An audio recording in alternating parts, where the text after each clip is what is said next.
আপনারা কি জানেন আজকের উত্তর সাগরের নিচে একসময় একটি বিশাল ভূখণ্ড ছিল, যা ইতিহাসে পরিচিত ডগারল্যান্ড নামে।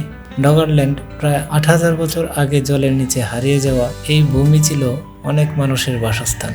এটি আধুনিক ইউরোপের একটি অংশ ছিল এবং উত্তর সাগরের নিচে লুকিয়ে থাকা প্রাগৈতিহাসিক জীবনের এক অনন্য সাক্ষী। ডগারল্যান্ড ছিল ব্রিটেন এবং মূল ভূখণ্ড ইউরোপের মধ্যে সংযোগ স্থাপনকারী ভূমি।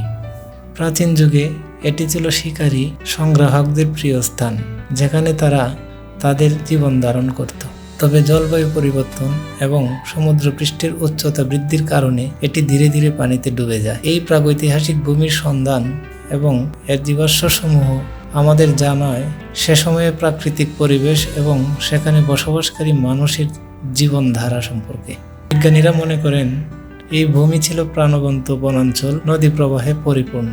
বাংলাদেশের প্রেক্ষাপটে আমরা কিভাবে এই ধরনের ঘটনাগুলো থেকে শিখতে পারি? জলবায়ু পরিবর্তন এবং সমুদ্রপৃষ্ঠের উচ্চতা বৃদ্ধির ফলে আমাদের উপকূলীয় অঞ্চলও হুমকির মুখে। ডগারল্যান্ডের ইতিহাস আমাদের সতর্ক করে দেয় যে প্রকৃতির সঙ্গে সামঞ্জস্য রেখে জীবনযাপন কতটা গুরুত্বপূর্ণ।